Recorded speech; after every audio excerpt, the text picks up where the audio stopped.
1992. godina. Grad Dubrovnik već je mjesecima u potpunom okruženju i jedina je veza sa ostalim dijelovima Hrvatske Brod.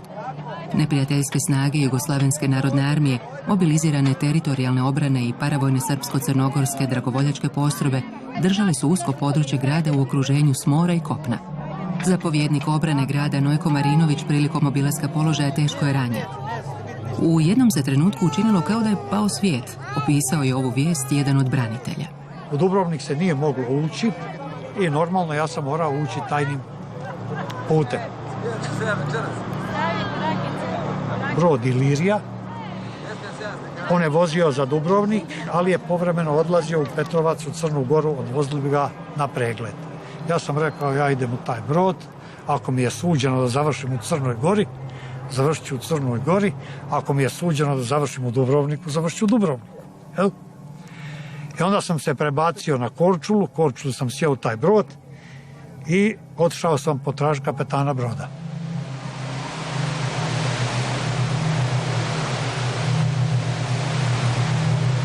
I ja kažem njemu, ja sam zapovjednik obrane Dubrovnika, idem u Dubrovnik, on gleda u mene. Ja kažem, ako idemo u Crnu Goru, vi imate zadaću da me sakrijete. Ako mene oni uhvate, ja odvedu me, vas će neko ubiti. A mislim da postoji velika vjerojatnost, kaže, da uspijem u tome.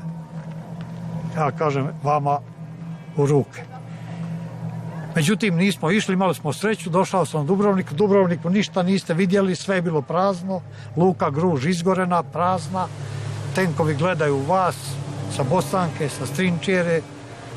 Cijevi su okrenute prema vama, nema nikog.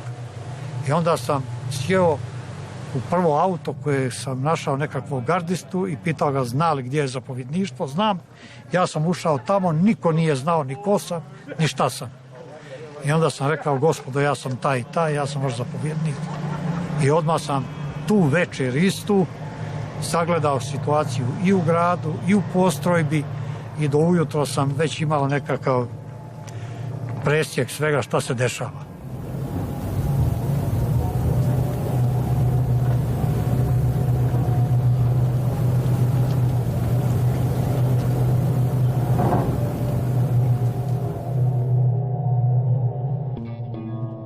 U tom trenutku, mislio sam, gotovo je. Život je gotov. Može se vidjeti sprovod unaprijed. Kad se to vidi, ja sam rekao, ovo, đavo odnio šalu, ovdje će biti sada krvi do koljena i tako je bilo. Takva odluka da se nećete predati vam obilježi cijel ostatak života. Kad sam se probudio sam tamo, najviše čega me bilo strah da ne bi bio zarobljen. Nismo bili časne sestre, a nisu ni oni. Čemu žurba kad je cilj smrt? Poslije zapovjednika te bitnice niko nije imao vozačku dozvolu. A svi su vozili kamione i za njima vukli oružje. Ja mislim da smo mi određena brda možda za koji pola metra i skratili, da nisu više te nadmorske visine kao što su bili prije našeg djelovanja. Kako je Tita spasija, pas mene magarac. Raznilo je magarca i ostao sam živ. Ja sam se u Drugom svjetskom ratu borio protiv takvih sa tvojim ocem, a pogledaj se na kojoj strani stola ti danas sjediš. Mogao sam biti ili pukovnik ili pokojnik, tako da je ovaj put sam bio pukovnik. Tako.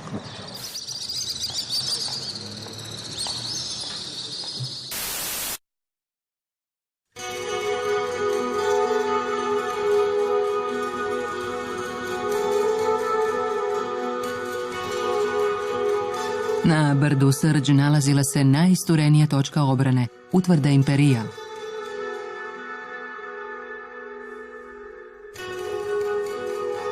Nikad s nikim nisam pričao što bi bilo da Srđ padne. Nikad. Nisam uopće o tome mislio.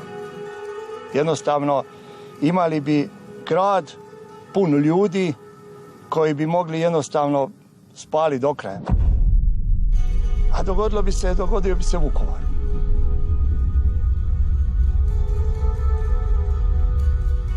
Brigada je bila jako loše opremljena, vojnici nisu imali svi ni odore, a kamoli naoružanje. ali su uporno sa onim što su imali, oni su uporno držali te položaje u kojima su se našli u okruženju i što je najvažnije, njihov moral je bio na visokoj razini i bili su spremni da se žrtvuju, da poginu i da ne dozvole neprijatelju da ovlada Dubrovnikom. Osim samoga grada i otoka na zapadu dubrovačkog područja u rukama hrvatskih snaga nalazio se još samo poluotok Pelješac.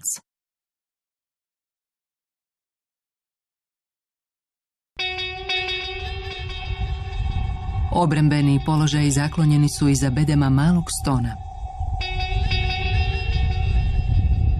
Neprijatelj je s najbližeg položaja na groblju oko crkvice Svetog Mihovila djelovao prema Malom Stonu. Kad se čovjek stalno brani, kad je stalno pod granatama, to je sasvim jedan drugi osjećaj od onoga kad ti krećeš u napad. Moraš promijeniti potpuno psihu. Ljudi su dosta grčevito su djelovali u samome Malom Stonu. Znači, strah, malo panika. Ja sam se dosjetio, pa čuj, ajde dignit ćemo malo, barem moral. I taj netrzajni top, uzeo sam nekakav smjer, kompasom, pravac, znam koja je daljina, do koliki mu je domet, ja kažem, pa čuj, evo, tu je preko brda odmah zamaslina i taj položaj koji je bio najžešći kao otporna točka. I ispalio sam nekoliko tih granata, odnosno raketa na drugu stranu. I onda se čuje dolje iz ovih prolaza, čuje se tamo sa prve crte, to jednostavno ljudima je trebala neka potpora. I trebalo je osjetiti da i mi imamo nešto i da mi možemo s njima ratovati, a ne samo da oni po nama tuku. Na zapadu dubrovačkog područja hrvatske su snage obranu utvrdile na mostu preko zaljeva Bistrina. Kada smo utvrdili crtu na Bistrini, minirali, izgradili žičane ograde i tako dalje, kada smo napravili skloništa za vojnike i vojnici uđu u sklonište tijekom žestokih topničkih napada neprijatelja i kada vojnici svi vide i shvate da su u skloništu potpuno sigurni, crta se stabilizirala. Naime, to su kasnije bili vojnici, ali u prvoj fazi to su bili naoružani civili i tu razliku trebate shvatiti. Maškare u Metkoviću 1991. nagovijestile su dramatična zbivanja koja su tek uslijedila. Pokušaj neprijateljskog osvajanja doline Neretve i ulaska u luku Ploče. Jug Hrvatske našao bi se u bezizlaznom položaju. Relativno male lokalne snage obrane 116. brigade uz potporu postrojbi Šibenika, Splita i Makarske uspijevaju napraviti preokret. Neprijatelj koji je nastupao iz pravca Dubrovnika zaustavljen je i crta je stabilizirana za Božić 1991. Tada se obrana usmjerila na tenkovske i pješačke prodore iz unutrašnjosti. Je li pao? Zrakoplovstvom neprijatelj je pokušao uništiti mostove kako bi nastala panika među stanovništvom. U tome nije uspio, a branitelji su na prostoru Neretve srušili 5 aviona. I 1992. Metkovićem su, ovoga puta u mraku, prošle Maškare.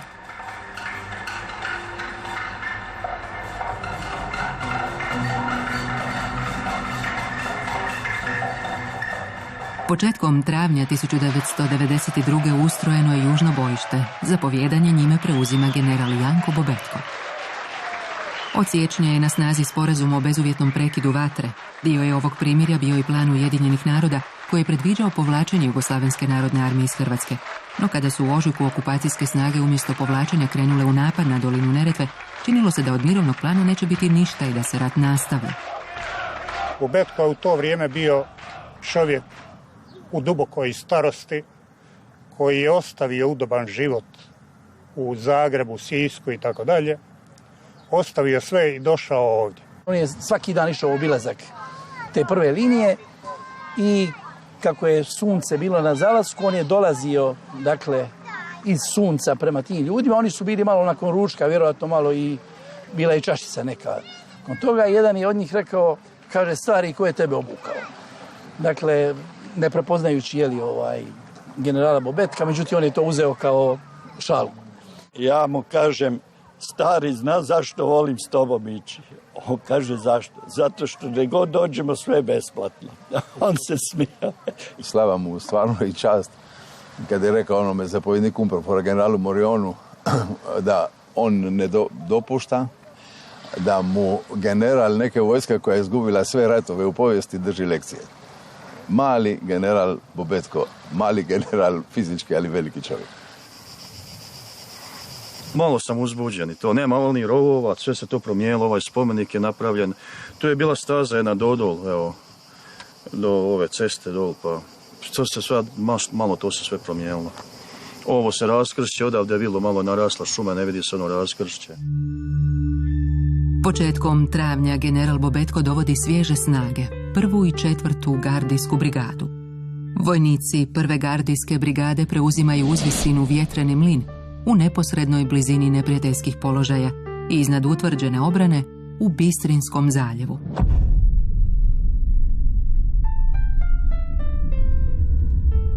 Prvi put nismo znali odat po kamenu. Došli smo sa Slavonskog ratišta, prvi put smo došli na ovaj kamenjar, dok smo se privikli, trebalo je mjesec, 2 dana. Prvi put sam na ovaki kamenjar došao i krš. To je inače bio problem Tigrova kad smo sa zapadne Slavonije došli na jug sa zemlje na kamen. Djelovanje i minobacačke mine i granate i rakete je potpuno drugačije nego u području zapadne Slavonije. Tako da je dosta bilo i ranjavanja i ozljeđivanja i od kamenja, ne od mine ili granate. Ovaj položaj je Vjetreni mlin ili bezimeni vis koje smo mi imali šifru. Jako je značajan jer tu je jedini prohodni put. Tu su jedini mogli sa tenkovima i tehnikom da prođu do Neuma. I bili smo najbliže njima, evo, ni 100 metara, evo tam je ovaj kontejner, još bliže bio njihov rov. U 6 sati je počeo njihov napad po svim našim položajima. Pao je Šumet i Velji vrh.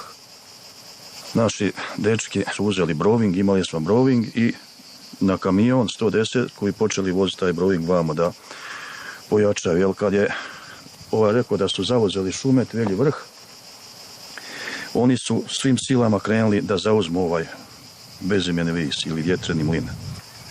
I šta se desilo? Desilo se to da je upravo kad su istovarali topništvom je poklopili. Teško ranjen je Marijan Kosić koji je na Motorolu zadnjim snagama zvao i umire. I dolazim do njih dvojice, uzimam Motorolu, zovem pomoć i organiziram obranu.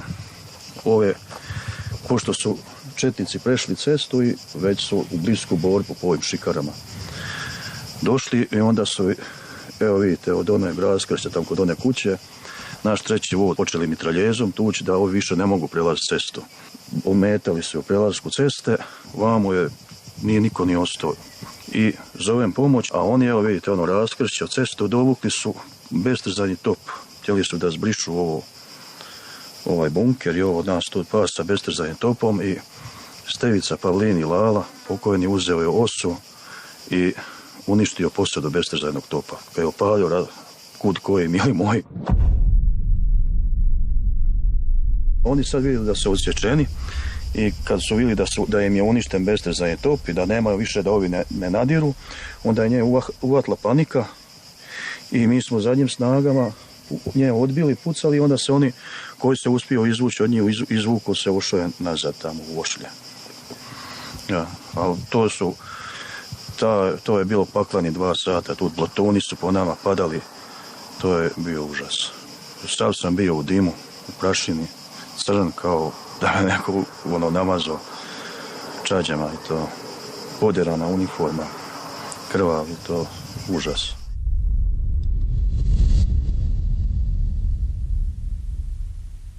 Mi smo već imali iz zapadne Slavonije iskustvo da kad se razbije prva crta neprijatelja, da nakon toga imamo problem stići ih, jel?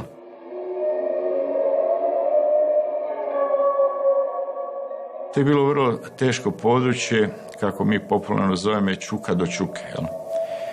I vi stvarno fizički, ako ne zauzmete čuku, ne vladate s ničim, jel? tako da nekad se znalo u toku dana 2-3 puta je Čuka znala mijenjati posjednika, da tako kaže.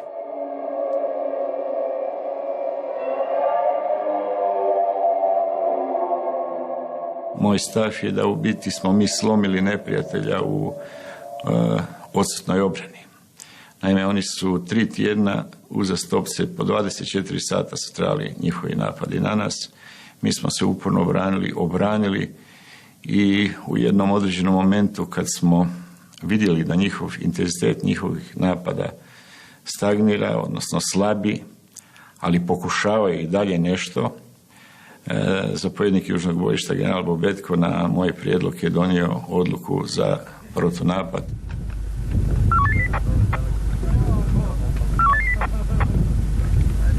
Ajde, dečki, dobro se provede.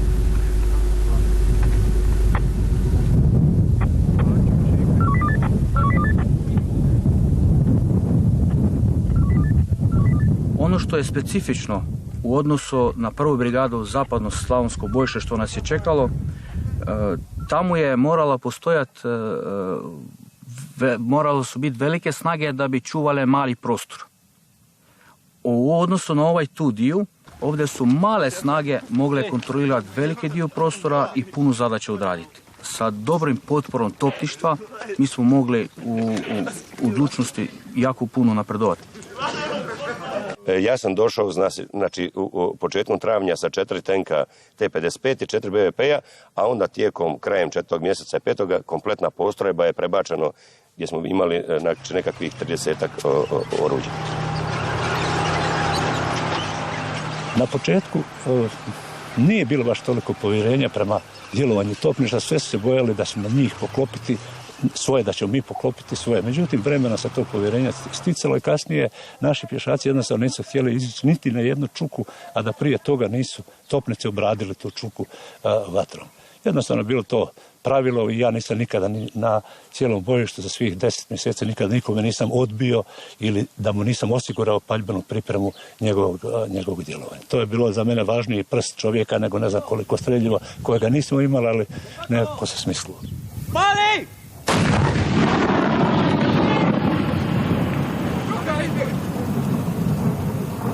Važnja! Latuš! Mali! Kad gledamo u nekakvoj vojnoj uporabi snaga, zanemariva je nikakva sredstva. Međutim, taj oklop je više tu doveden da bude nekakva psihološka pomoć i snaga našim momcima koji su iz zapadne Slavonije prebačeni na ovaj prostor krša i kamena, koji nije dozvoljavao nekakvu širu upotrebu oklopnih snaga, jer tu nije bilo. Znači, mi smo ovdje praktički predodavali jednom pješačkom vodu ili satni po jedno oruđe, i kažem, bili im direktna, neposredna potpora. Nismo praktički išli na čuke, ali smo u podnožju svaki čuka sa tim oruđima dolazili.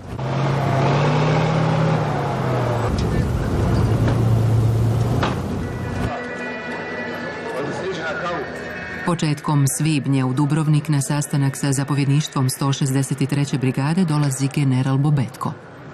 Došao je gliserom, nenajavljeno, tajno, jel? Sačekali smo ga, doveli u zapovjedništvo. Zapovjedništvo je bilo u hotelu Zagreb, u podrumskim tim prostorijama i on se je došao upoznati zapravo sa stanjem obrane Dubrovnika. Nije se tu puno tada reklo, ali je bio jedan visoko moralni čin i djelovao na moral ljudi. Ja sam ga detaljno upoznao, rekao sam mu šta mi još sve treba i nedostaje, poglavito od naoružanja. Znate, vojnici uvijek, nažalost, traže naoružanje, bez tog zla ne može se da dobiti. To što su došli, bili su tenkova, bile su samohodke, one su slabije. I onda, pošto ih je bilo malo, onda bi jedan išao pa bi se okrenuo po ovo i to je cijela povorka građana. Išli smo i onda smo ih sakrili ispod ovog nadvožnjaka. Stigle su i odore, stiglo je osobno naoružanje, između ostalog stiglo je i 6 tenkova T-34, 3 samohodke 90 mm, još nešto topova 76 mm B1 i topova 76 mm ZIS, protavionskih topova 14,5 mm, 12,7 mm, 20/3. Ta 5. kolona koje nismo se uspjeli nikako riješiti i danas su živi, su dojavljivali tamo da toliko i toliko, da ima toliko i toliko ustaša i to. A to je za Dubrovnik tada diglo moral, to je ko da je došao ne znam koje oružje. Kako je hrvatski teritorij na jugu uzak, bilo je nužno spriječiti neprijateljske napade iz unutrašnjosti, tako je 4. gardijska brigada napredovala u dubini kopna kroz Hercegovinu. 1. gardijska brigada imala je glavni pravac duž obale, te je uskoro Jadranskom magistralom stigla do Pelješca. Ovdje je bilo i onih koji su morali biti pod prisilom, a i njima sada četnici pale kuće i razaraju. U JNA je haos i nema potrebe da pucate, povući će se oni sami, kao što su to učinili sad, srećno. Naporno je, ali idemo naprijed. Ćemo biti skoro blizu Slanog. Pa već jesmo, koliko ja znam. 17. naređeno, pakujte stvari, idemo, kaže, rat je završen. Kada idemo na našu granicu, niko nije znao tačno raspored. Uglavnom, moja jedinica je zauzela položaje iznad Slanog.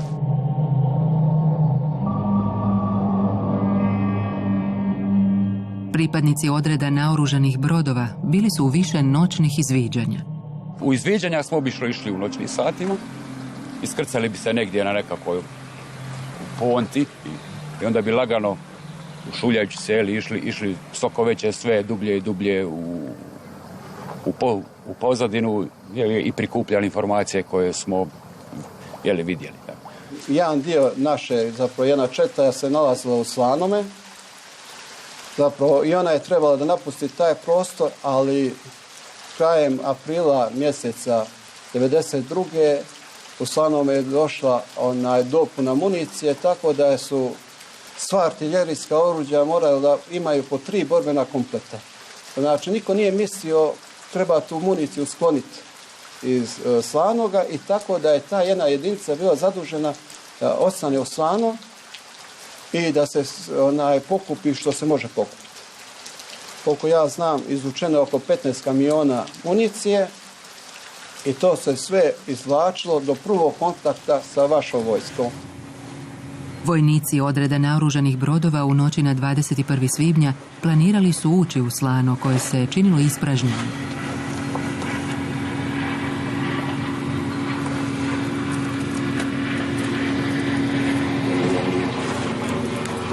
Prvo su išli 2 gumenjaka, trebali se naći tu kraj Mišnjaka, tu smo se negdje pogubili. Mrak, ne smije se upaliti lampa, ne smije se upaliti radiostanica, ništa. Čeka se neko vrijeme i mi smo došli prvi tu na puntu od Slanoga. Nismo znali što nas čeka, da su bili tamo, poslije smo vidjeli njihove bunkere, puste čaure, obrovinga, topova, da su bili tamo, ja ne znam kako bi se proveli, ali dobro. Malo je to nama bilo čudno, ili su oni imali informaciju da tu uopšte nema vojske, jer su oni baš lagano ušli u taj prostor, tako da naši su primijetili prvo njih cijeli dan, vidjeli su vozanje glicera tamo lijevo desno, uglavnom oni su njih primijetili, obje te grupe gdje su se iskrcale i da je namjera da uđu u samo mjesto. Jedna grupa ide uz more od hotela Osmine, a druga grupa ide cestom sadašnjom magistralom i susreću se tu u Slanom. Ali u međuvremenu sa druge strane se susreću i sa jugovojskom.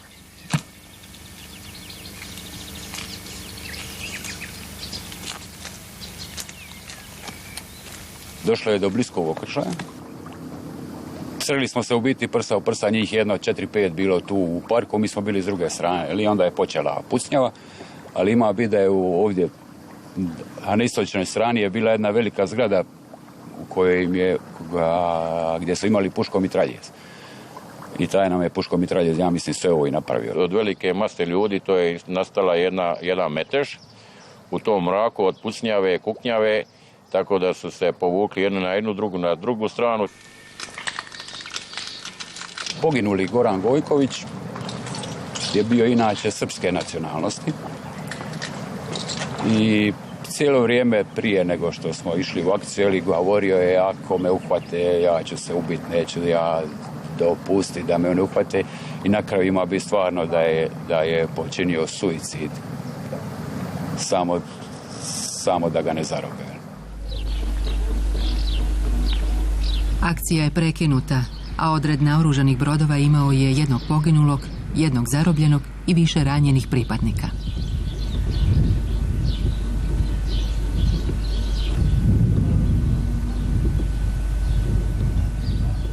To je bio zadnji dan boravka jugoslovenske vojske u Slanu i tu noć su napustili taj prostor i sigurno ostalo je dobar dio municije, sigurno ostalo u Slanu. Razmak. –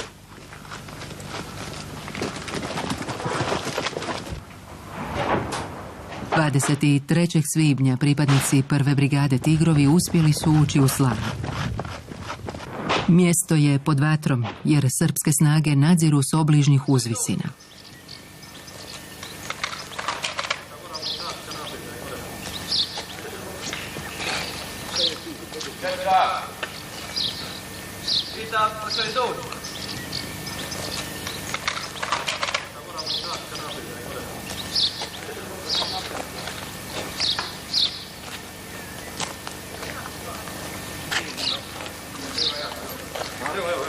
Mali vlasak je tamo.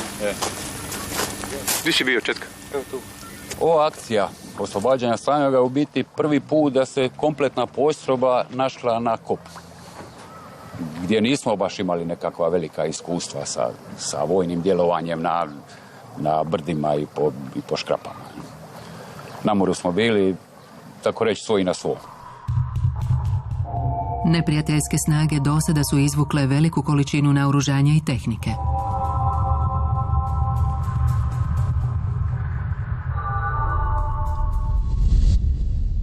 S brda Lisnik izvidnici učinkovito navode topničku vatru prema hrvatskim snagama u Slanom i okolici.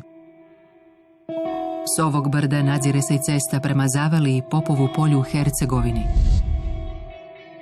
70 je vojnika 1. brigade nakon žestoke pješačke borbe osvojilo Lisnik. Neprijatelj je uzvratio jakim topničko-pješačkim napadom. S obližnjeg brda sve je pratio izvidnik Ratko Dragović-Klek.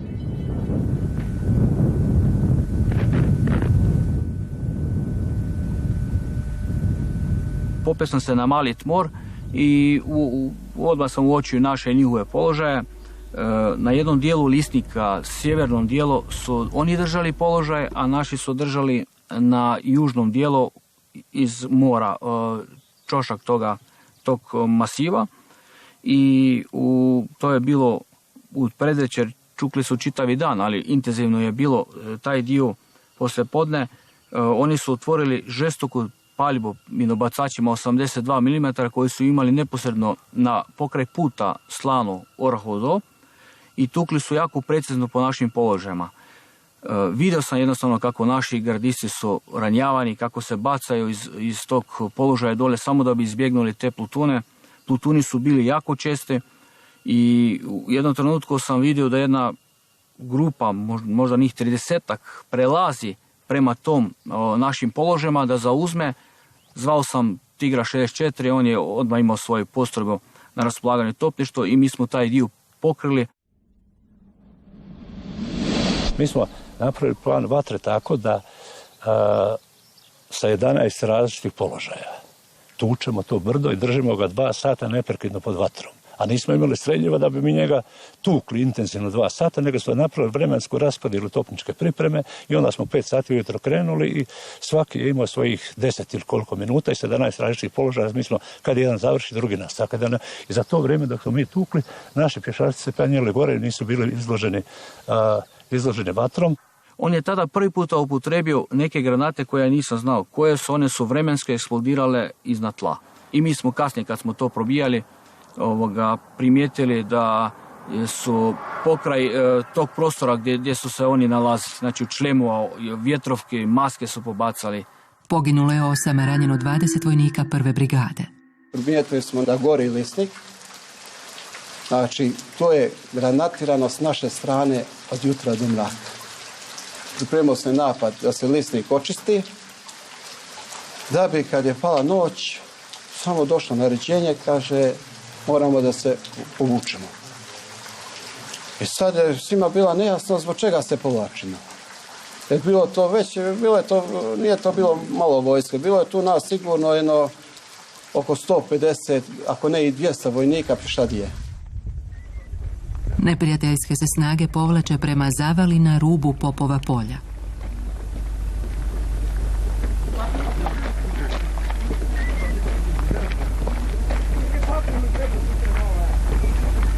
Iznički vod je bio mala snaga i mogli smo upast u neku zamku koje se jednostavno ne bi mogli izvući.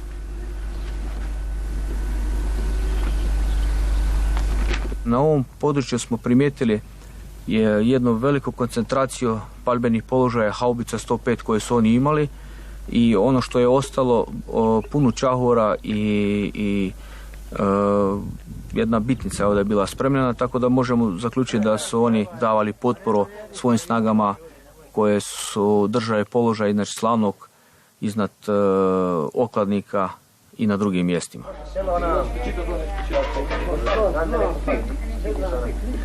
Izvidnički vod je ušao u Orahodol. U Orahodol nismo našli neprijateljske snage, nego smo naišli na civile koji su tamo živjeli za vrijeme okupacije.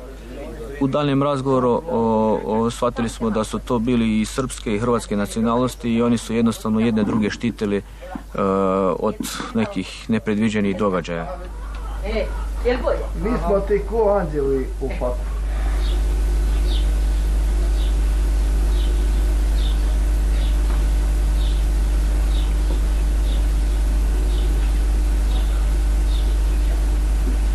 Dva janjca i jedno ovo. Dva janjca i? Rekao nam je stari. A ja mislio naš. Pa rekli li da su divlji? Jebamo ja mater, dosta je tu radni četnike samo nas. Nije hranili nikoga, bili su zaključani u kući cijele dane. Aj, ne verujem na to. Okay. A čuj, prijatelju, ti bi ih hranio da ti ulete u selo, znaš? I šutil bi... I pravili bi se da uživaš kad bi se karali. Baš. Dolinom Popova polja otvara se put prema Trebinju. Kad smo došli ujutru u zavalu, pada je kiša, naišla su dva auta, vojna, dva puha. I jedan je tačno stao naspram mene i bio je moj brat, tada je bio aktivni vojnik. Zajedno smo bili tu. Otvorilo, čovjek je spustio staklo kad vidiš general Peršić. I samo ovako nas pogledao, kaže, vojsko, gdje je ovdje komanda? Kaže, generale, u zavali. I ovako čovjek gleda ljud ko zmija, kaže, gleda nas, kaže, a šta je sa oružjem? I kako cijelu noć smo hodali, tamo, umorni. I meni brat, visoko dijete, 18 godina, kaže, evo, generale, imam ja bombe, uzao sam, ne treba ništa dugo. Da bi njemu oštro odgovorio, kaže, jadna ste vi vojska, kaže, vodi me, kaže, i govori vozaču, vozi me u komandu u zavalu.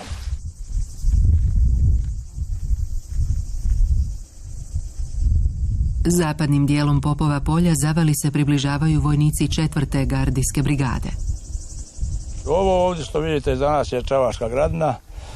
To je jedna kota koja je bila bauk za nas sve. Mi smo došli ovdje, to je bila naša prva napadna akcija i uveče smo mi došli, a ujutro smo krenuli u akciju. Ušli smo na bunker. Nama je bila zadaća da prođemo njima s leđa kad krene napad, tako da ih riješimo. Mi smo tu držali već neko vrijeme položaje i oni su i svako jutro nas dozivali, psovali da mi dođemo i to jutro smo imali iznenadili, mi smo došli. Dođem do vrha Čuke, ovaj Čedo se budi, dopasa gol, psuje majku ustašku, a ne zna da sam ja metar ispod njega. Skoro se pomokrio po meni. Ne smijem djelovati jer zakazan je točno akcija zakazana točno u minutu. Imali smo neke hrvatske bombe, bacio je bombu i bomba nije pukla.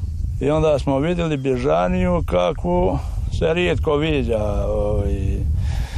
Jer ti skokovi kako su oni jurili ovuda, to je nešto, iako je neki njihov ranje, mani uopće se nisu okretali, oni su to i pobjegli. Sad iziđemo mi gori, uzme ja taj njihov puškomitraljez i mislim se namisli da bi pucao u njeo i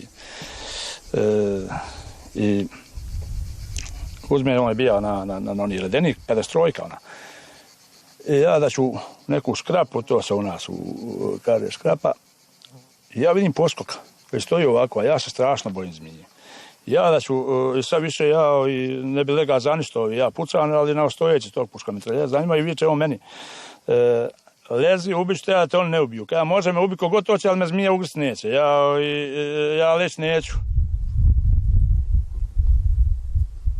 Kako su okolna brda neprohodna, cestom u dolini od Slanog prema Zavali napreduje prva gardijska brigada.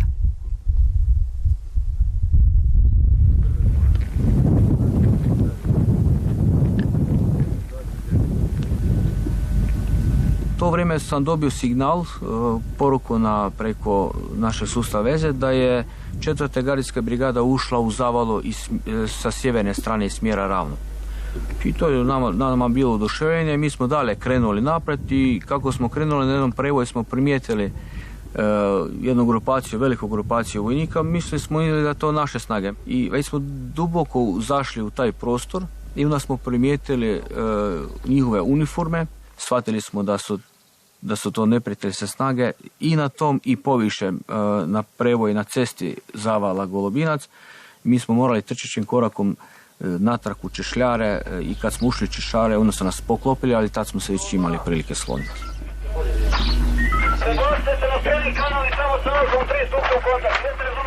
Pješaštvo se kretalo na način, nismo htjeli nigdje ići jako duboko ako nismo znali da imamo potporu. Znači mi smo mogli uočiti cilj, nama je za naše sredstva predaleko, ali u tom trenutku je trebalo neutralizirati. I kad znamo da je topništvo na raspolaganju, pozvali smo, nazvali, dali precizne podatke gdje je i to je išlo. I tako smo mi njih mekšali. Nismo i dozvolili da se formiraju drugu crtu.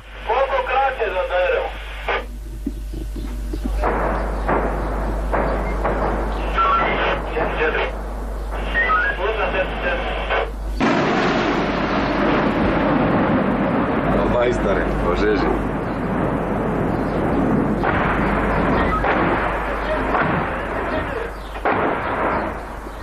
Alfa 3 navodi se.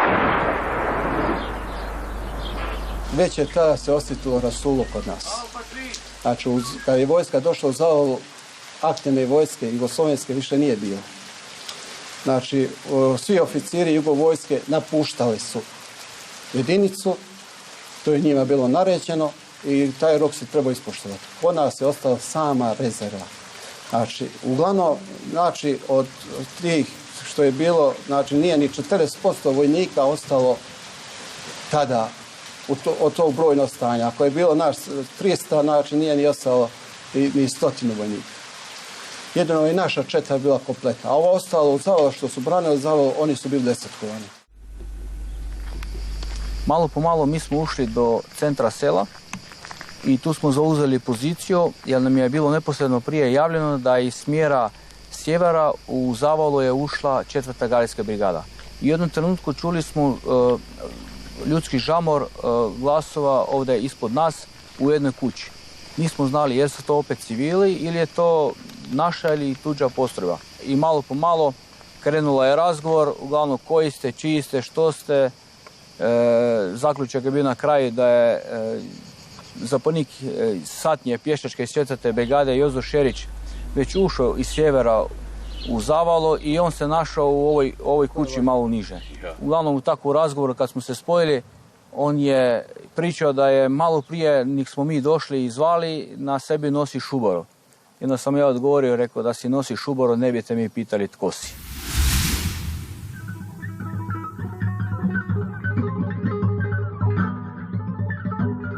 Naselje Mokošica uz rijeku Dubrovačku okupirano je. Hrvatski položaj nalaze se sa suprotne strane u Sustjepanu.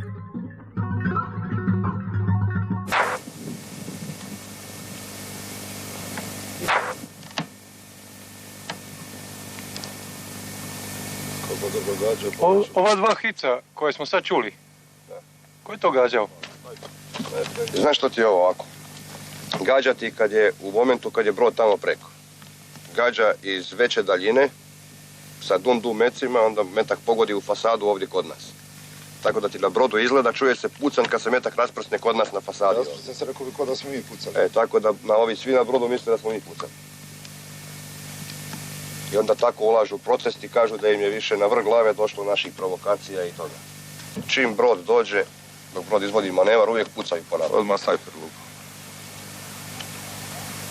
Zato što im onda ne možemo uzvratiti, tamo su civili, a inače ne uzvraćamo. Je li vam to zabranjeno? Da. Strogo je naredbu od komande da ne uzvraćamo.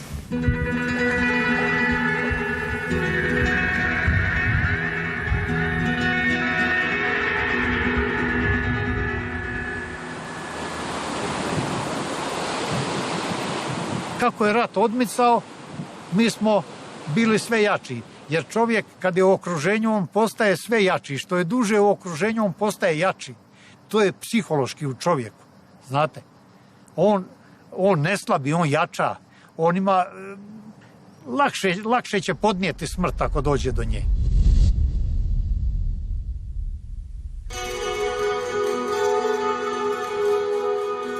Vojska se JNA počela na nekim dijelovima povlačiti iz Mokošice, na nekim dijelovima ovdje sa Žarkovice, sa Bosanke, i to je već bio signal da mi moramo brzo krenuti, jer nikada ne znate, ako vojska ode, vratit će se ovi domaći četnici, zauzet ćete položaje i vi zapravo ostaćete opet u okruženju. Mi smo toga bili svjesni i znali smo da odmah moramo žurno krenuti, zapravo sjesti im na leđa i krenuti. Taj 26. svibnja 1992. godine, 18 sati, kad je izdana zapovjed za pokret, kretali smo se tijekom noći. Imali smo nekoliko izvidnika koji su išli ispred ljudstva. Postojala je mogućnost da naiđemo na protupješadijske mine potezne i mi smo već, znači, tijekom noći izbili smo na Brgat. Mi smo dobili one najstarije tenkove T-34, ali imali su jednu veliku prednost. Ova mi je jedini uspio proći ovom cestom sa Jadranske turističke ceste na Bosanku. Jedini se uspio između onih zidova provući. Naš zapovjednik je težio da nam posebno tu tešku artiljeriju da je smjesti na neke nenormalne pozicije. Tako u nas nije bilo ništa neobično vidjeti tank na vrhu brda, na zaplaniku gore, gdje ga niko nije očekivao, tamo su provirile cijevi tenkova i tako. Pazite, to vam u taktici ratovanja nije predviđeno, ali mi smo išli primjenjivati ono što nije predviđeno. Jer samo to može veliko iznenađenje napraviti i zapravo izazvati uspjeh. Još od listopada 1991. hrvatska strana u Dubrovniku u veliku pozornost davala pregovorima s neprijateljem kako bi olakšali život civila. Ja sam otišao na nešto što je izgledalo čisto rutinski, ovako rutinski jedan više sastanak. Radilo se, ne znam, možda još jednom brodu za Mokošicu, tako nekim relativno važnim pitanjima. Recimo u Mokošici mi bi došli na onu malu ribu dole u staroj Mokošici, koja je izolirana od mjesta, potpuno je to onaj mali mul, onda bi nas stavio jedan Vukanović, se zvao kapetan Vukanović, u jedan Mercedes koji je morao upaliti tako da bi nestao u njemu, jer je morao spojiti žice. I onda, dakle, sjedneš u auto direktno gore u komandu mjesta, odnosno u školu, ne možeš imati nekog kontakta sa ljudima. Pa naravno da u zraku osjećaš da je nešto krivo, odnosno drugčije. Stvarno sam osjetio to kad sam ušao u taj hodnik ili u predvorje u školi, neku onako dosta crnu, negativnu energiju. Ja sam inače išao tamo skoro svaki put sa ovim našim šahovnicama za kape, ne? I onda sam im to dijelio baš onako, eto jedno nešto ustaško da imate. Ali osjećam se nešto krivo potpuno. I onda sam je li ušao u tu mali jedan ured gdje je bio taj pukovnik, ne znam ime. I onda mi je rekao, daj sedi. I, ajde da ti nešto kažem, veli, mi se sad povlačimo. Molim.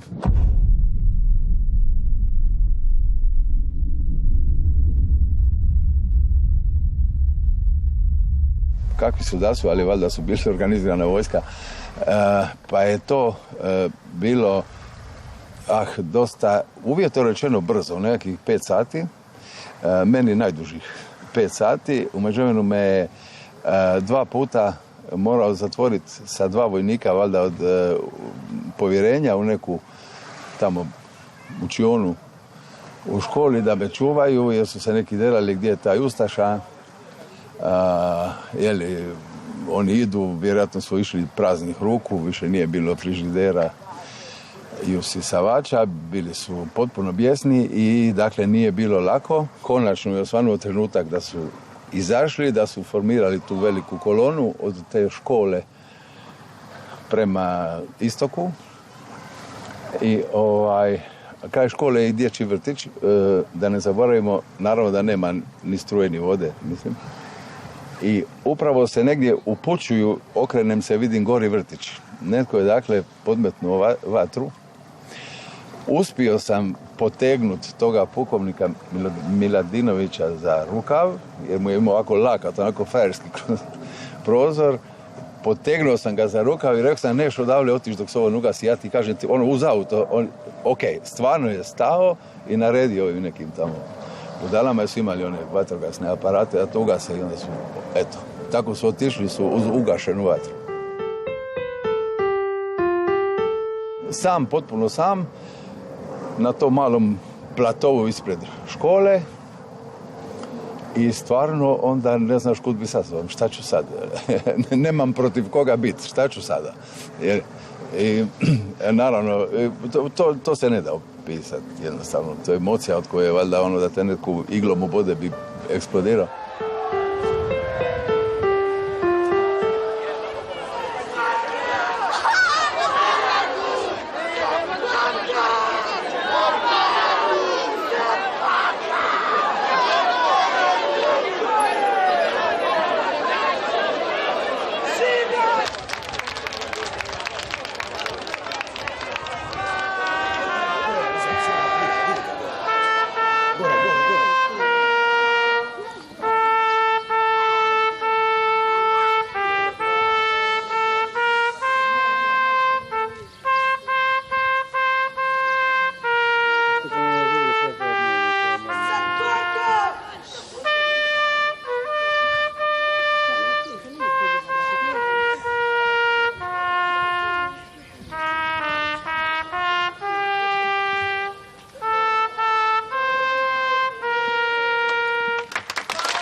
Dok je trajalo skromno slavlje u Mokošici, cijevi su i dalje bile uperene na rijeku Dubrovačku.